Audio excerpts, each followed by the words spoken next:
Hasta 1930 no existían los gobiernos de facto en la Argentina. Ese año las Fuerzas Armadas derrocaron al presidente Irigoyen y tomaron el poder por la fuerza. La Corte Suprema de Justicia de la Nación reconoció su régimen y le inventó un nombre. Lo llamó Gobierno de Facto. Desde entonces hubo en total 6 golpes de Estado y 13 presidentes de facto. Los militares nunca actuaron solos.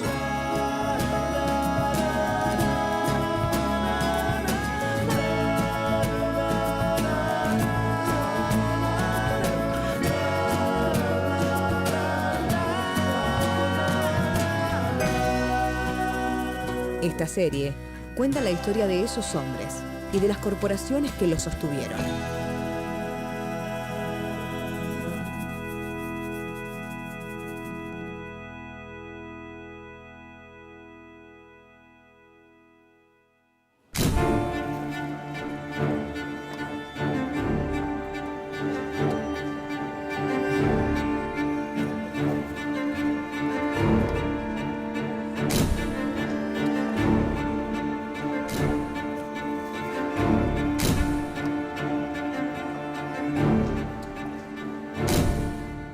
Doctor, es un placer estar con usted acá.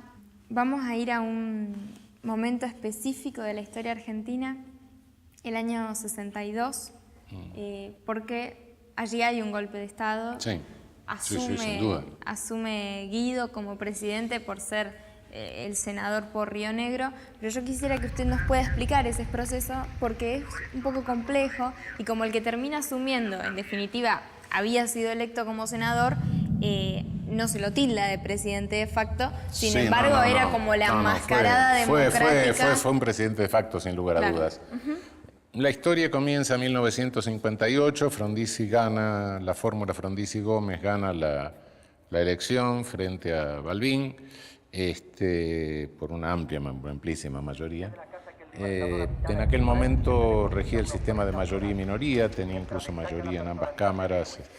Pero el gobierno de Frondizi empieza a ser hackeado, bueno, primero que se desentiende con el justicialismo, y segundo, comienza a ser hackeado permanentemente por amenazas de golpe de Estado.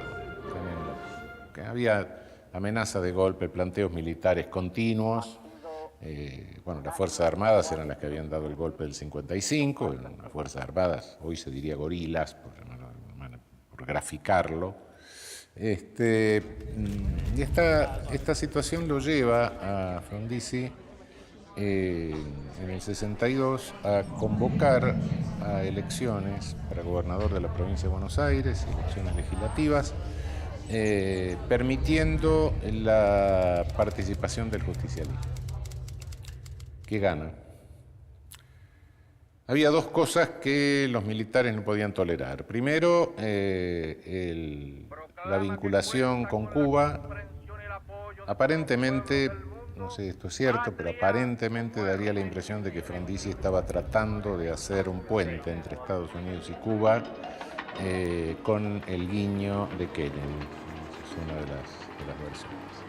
Pero la entrevista con el Che, etcétera, eso no lo podían tolerar de ninguna manera, por un lado. Y por otro lado, menos podían tolerar el triunfo del justicialismo en la provincia de Buenos Aires. Que venía estando proscripto. Que hasta ese momento había estado proscripto. Lo obligan a anular las elecciones y lo privan de libertad y se lo llevan a Martín García. En broma se decía en aquel momento que la isla de Martín García era la isla YPF, Irigoyen, Perón, Frondizi. La respuesta es siempre una. No renunciaré. Se disuelve el Parlamento, se disuelve el Congreso. Iba a asumir un general en la Casa de Gobierno y un ministro de la Corte Suprema, Ollanarte, le gana de mano, lo agarra a Guido. Bueno, la versión, el mito popular dice que se lo llevó en un taxi al Palacio de Tribunales, el otro estaba preparando la asunción y este rápidamente hizo eso y lo hace jurar ante la Corte como presidente conforme a la ley de cefalía de ese momento. A partir de ahí, bueno, queda la máscara de José María Guido como presidente, pero bueno, el presidente constitucional estaba preso. El vicepresidente Gómez había renunciado años antes, de modo que por eso era que era el presidente provisional del Senado el que ocupaba el segundo lugar en orden conforme a la ley de cefalía.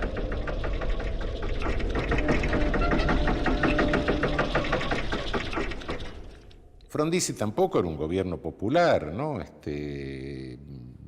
Pero bueno, el golpe no fue, sí, materialmente contra Frondizi, pero realmente fue para impedir el retorno del justicialismo, ¿no? Los militares estaban divididos, había dos grupos, un grupo más gorila, otro menos gorila, etcétera. En fin, una interna de los militares en ese momento, azules y colorados, etcétera.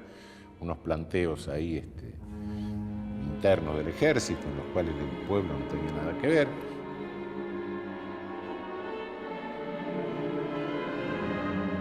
El resultado de esto fueron 2 años de un gobierno, bueno, realmente un año y pico, un año y algo, de un gobierno de facto rarísimo en el cual Guido de repente, si triunfaba un sector decía una cosa, si triunfaba el otro sector del ejército decía otra.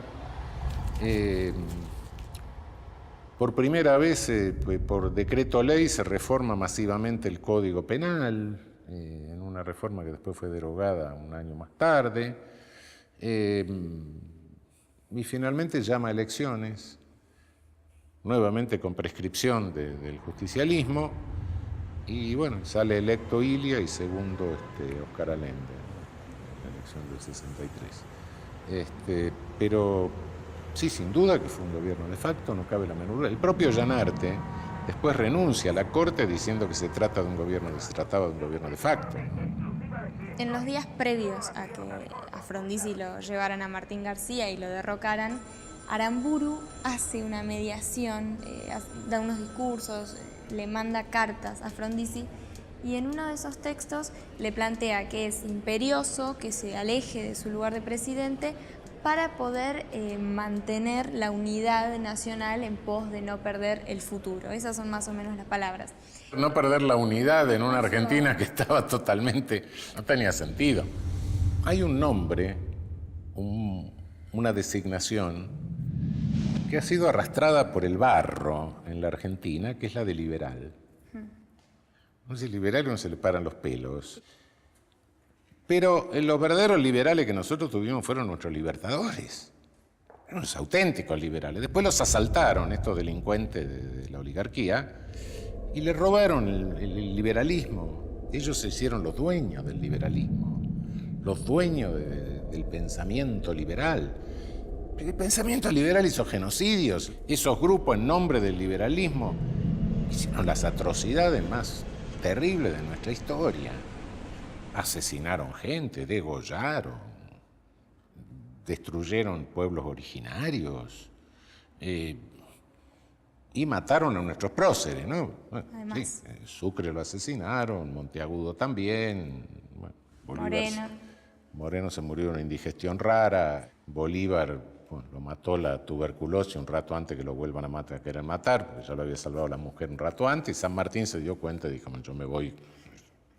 Muy sabio. Yo pienso eso y no estoy asegurando nada, pero a Allende lo mataron, quisieron hacerlo pasar por un suicidio. Getúlio Vargas se suicidó. El presidente Roldós de Ecuador murió en un extraño accidente aéreo. Torrijos también, de Panamá, en una cosa... Joe Goulart están haciendo una autopsia ahora a ver si murió muerte natural. Juscelino Kubitschek murió en un extraño accidente de tránsito. No quiero hacer ninguna analogía, ¿no? Pero, es decir, este liberalismo nuestro, entre comillas, esta usurpación de lo liberal, nos dio el triste privilegio de ser la primera ciudad capital de América bombardeada desde el aire, ametrallar a la población desde el aire, fusilar sin juicio, derogar una constitución por bando militar, convocar a una constituyente sin ejercicio del poder preconstituyente del Congreso, proscribir partidos mayoritarios. Yo me pregunto si eso tiene algo de liberal. Y cuando se confronta liberalismo y populismo, me pregunto quién ha sido más liberal, con todos los errores de los populismos, ¿no? Con todos los errores de los populismos. Todo lo que hemos tenido y las atrocidades más grandes en nuestra historia las han cometido los movimientos que trataron de parar o de neutralizar las ampliaciones de ciudadanía real. Han cometido admito todos los errores que pudieron tener los populismos, pero empalidecen totalmente frente a las atrocidades cometidas para parar la extensión de ciudadanía real. Hasta llegar al máximo de lo que hasta fue llegar la a los última, 30.000 desaparecidos. Claro, la última dictadura cívico-militar que fue... Sí. Pero es la culminación, ¿eh? Ajá. Y entonces a mí me parecía muy importante poder hablar con usted respecto de los momentos en que efectivamente se vulneró la democracia. Entonces le quería preguntar si siempre un gobierno de facto debe ser precedido por un golpe de Estado y qué diferencia hay entre los dos o cómo se complementan. Bueno, un gobierno de facto es un gobierno que quiebra una legitimidad, una legalidad, rompe una legalidad. Esto se puede entender en un sentido meramente formal, ¿no? Por ejemplo, toda la teoría de facto de las últimas décadas se asienta básicamente sobre una formalidad que se atribuye a un famoso jurista que fue Hans Kelsen. Para Kelsen, bueno, hay una norma fundamental, una Grundnorm, a partir de la cual se deriva toda una legalidad. Alguien en un momento se atribuye o tiene o consigue el poder constituyente y hace la norma fundamental. Sí, por el medio que sea, digamos. Sí, lamentablemente cuando estudiamos las normas fundamentales en el mundo de las cuales se derivan legalidad son genocidios. Esa es la justificación formal de la doctrina de facto de las últimas décadas, por decirlo así. Si yo rompo un orden, inicio otro. Formal. Ahora lo real, lo histórico, bueno, lo histórico depende. Yo no me atrevo a decir, no es justo, no es cierto, que toda ruptura de un orden legal sea impopular. Cuidado, porque puede haber un orden legal que sea tremendamente oligárquico. Y si pensamos, por ejemplo, 1918, noviembre de 1918, Alemania, hay una revolución que hace caer el imperio y proclama una república.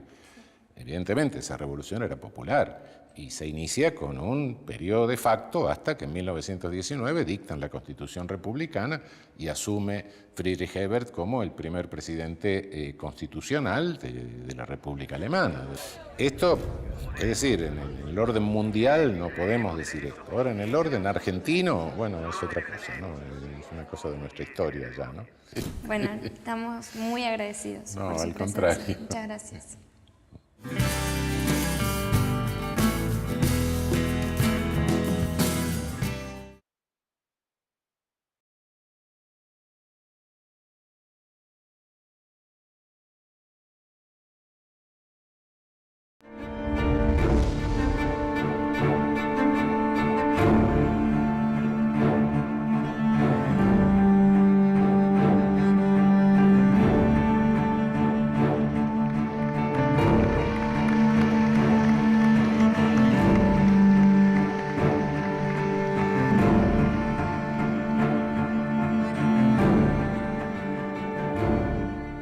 Eduardo, muchas gracias por estar acá. A ustedes.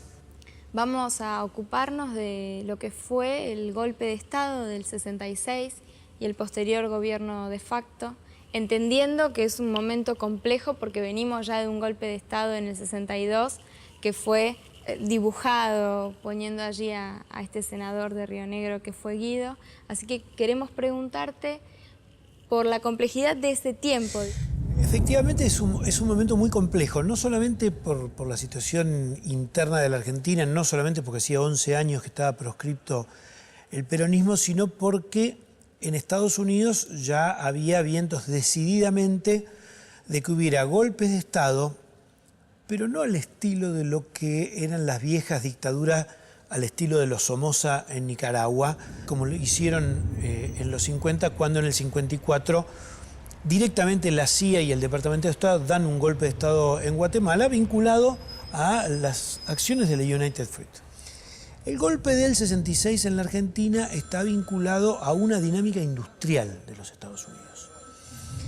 Y una dinámica industrial de los Estados Unidos que los lleva a pergeñar golpes donde la Argentina era un objetivo estratégico y otro objetivo estratégico era Brasil. Entonces yo primero repararía en esta situación internacional y después vería el fenómeno interno. El golpe lo da el ejército, institucionalmente, está Pistarini, comandante en jefe, y una vez que cumple el rol de dar el golpe, lo llaman al día siguiente a Onganía. El primer año, los primeros meses del gobierno de Onganía respetaron un cierto equilibrio, una cierta transacción entre las viejas familias de la oligarquía diversificada, y por eso el ministro de Economía fue Jorge Néstor Salimey, un hombre que era de los socios. Si vos agarrás cuáles eran las empresas alimenticias más importantes de ese momento, tenés Sacetru y tenés Bunge y Born. Sacetru era Salimey, Seitún y Truco, Sacetru. Entonces, Salimey es representante directamente de una empresa. Y el ministro de Economía. Sí, ministro de Economía. Redondo. Redondo. Y vos fíjate que el que lo reemplaza a Salimey, que era un poco el representante de esta oligarquía diversificada, es Adalbert Krieger Bacena, un hombre con doble nacionalidad, norteamericano y argentina. Krieger por parte de madre, alemán norteamericano, y Bacena por parte de padre de la familia de los Bacena. Si volvemos 50 años atrás, la represión de la Semana Trágica en la Ciudad de Buenos Aires fueron los talleres Bacena. Los dueños de los talleres Bacena eran, por un lado, una familia tradicional empresaria, y por otro lado, la corona británica. La corona británica era accionista importantísima de Bacena, al punto tal que la represión de Bacena es un pedido directo del embajador inglés. Estamos hablando de 1919. Y Adalbert Krieger Bacena era un hombre muy vinculado a las empresas norteamericanas que venían acá a comprar empresas. Las tabacaleras, las automotrices, las petroquímicas, las farmacéuticas. El que mejor cuenta todo esto es Rogelio, el pajarito García Lupo, uno de los grandes periodistas de esos años. Publica en esos años de dictadura, inmediatamente después, un libro que se llamó Militares y Monopolios en la Argentina, donde describe perfectamente cómo a muchísimos militares que se retiraban del servicio activo iban a parar a los directorios de estas empresas transnacionales. Sí, lo cual es más que interesante porque queda a la vista la relación entre estas políticas dictatoriales y lo económico. Hay intereses ahí. Claro. Vos fijate que si mirás, efectivamente, como vos decías al principio, el gobierno de Arturo Illia tenía un grado de legitimidad muy precario. Y había avanzado, él como médico y con un equipo entre los más prestigiosos estaba Arturo Oñatibia, que era el ministro de Salud y autor de un proyecto de ley que golpeaba durísimo a los laboratorios multinacionales. Entonces, muchas de las medidas que impulsaba Illia estaban completamente a contramano de lo que era la política del Departamento de Estado de Estados Unidos, que era como el furgón que iba a llevar acopladas a las empresas norteamericanas. Sí, ahí es, perdóname que te interrumpa, muy interesante ver el rol de los medios de comunicación. La campaña de prensa que le hicieron a Illia fue fulminante. A Arturo Illia la prensa lo golpeaba durísimo, pero además lo golpeaban las mismas empresas con anuncios publicitarios y solicitadas donde pedían directamente su destitución, ¿no? Las campañas de los laboratorios publicando avisos contra la ley Oñatimbia eran directamente una cosa pornográfica. ¿Por qué? Porque la ley Oñatimbia planteaba que para poder establecer un precio justo de los medicamentos tenía que conocerse la estructura de costos que tenían las empresas y entonces conocer cuáles eran los niveles de ganancia. O sea que ese era un secreto que las multinacionales no estaban dispuestas a dar ni acá ni en ningún otro país. Cuando el ejército decide dar el golpe, tiene a su favor primero el diario La Razón, que era un diario financiado por la CIDE, por la Policía Federal y por sectores del ejército.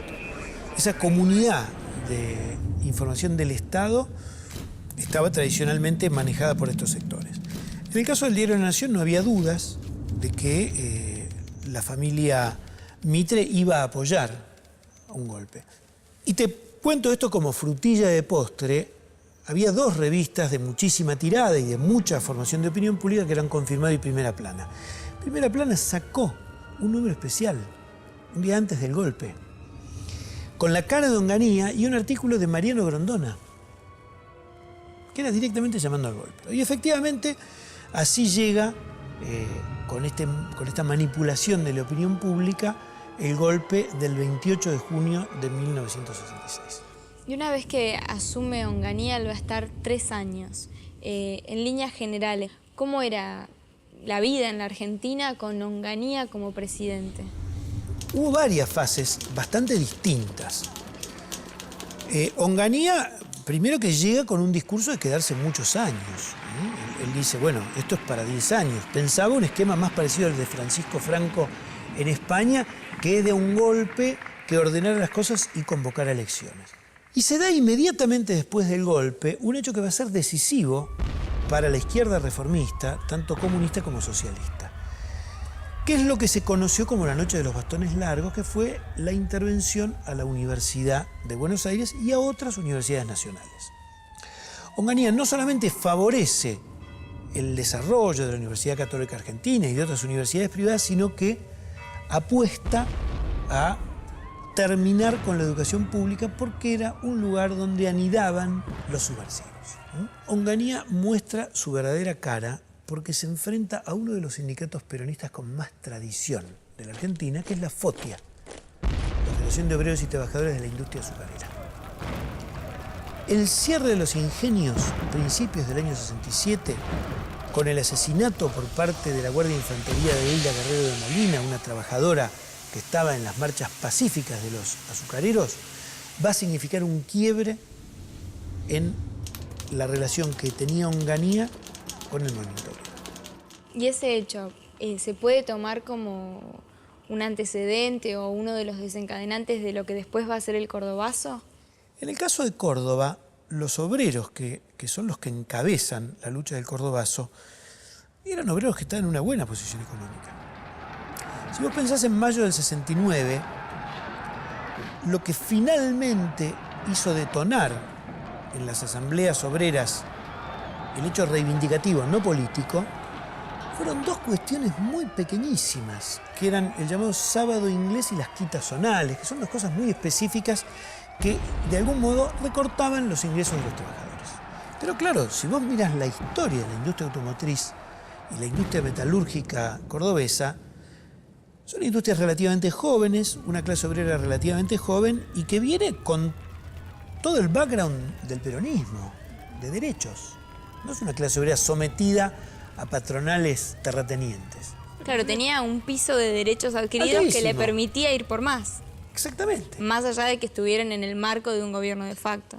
Y entonces, ir por más en ese momento significaba no dejarse quitar ni siquiera estas dos cosas. Se da esta característica, por un lado, de una clase obrera formada, consciente, que nunca había sido avasallada, y de una clase obrera que empieza a vivir en el año 68 un protagonismo muy grande del estudiantado.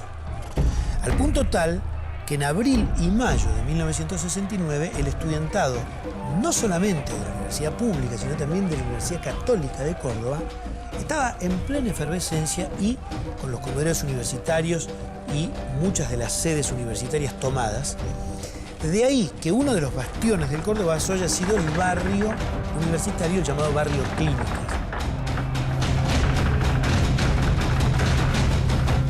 Yo te digo, yo fui parte de esa generación, yo tenía 16 años cuando fue el Cordobazo, y teníamos clarísimo que así como morían Bello y Cabral a los 18, salíamos a la calle y nos daban unos palos que no te pedían si tenías 16, 18, 22.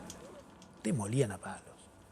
Tampoco había prejuicio respecto de decir, bueno, si esa edad de empezar, se empezará. Y después, bueno, enfrentar lo que viniera. Cuando se produce el Cordobazo, para las grandes multinacionales se quebraba el proyecto estratégico de Onganía.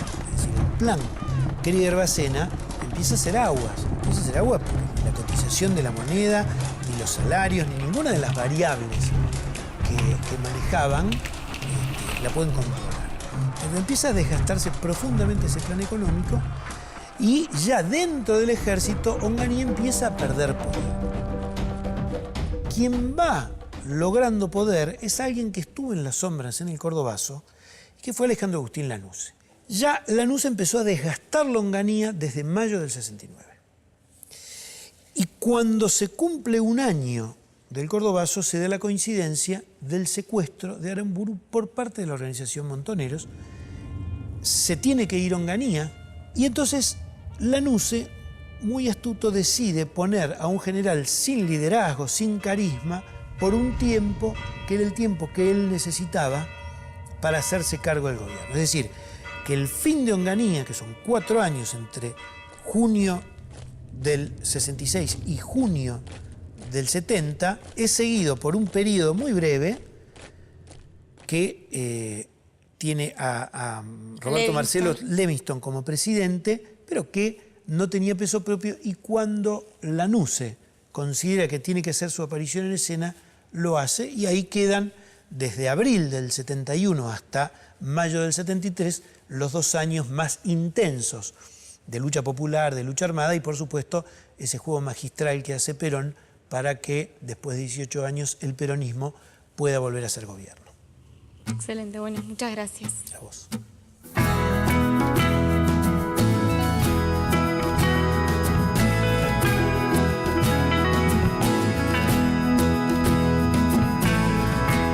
No queda mucho que decir, más queda mucho por hacer en esta casa nuestra.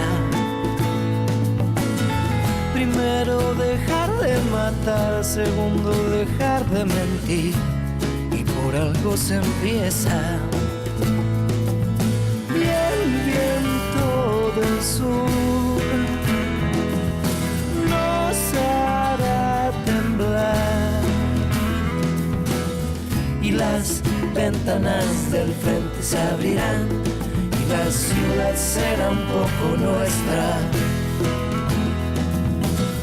Y las ventanas del frente se abrirán, y la ciudad será un poco nuestra. El cielo nos verá baldear, el patio, las plantas regar.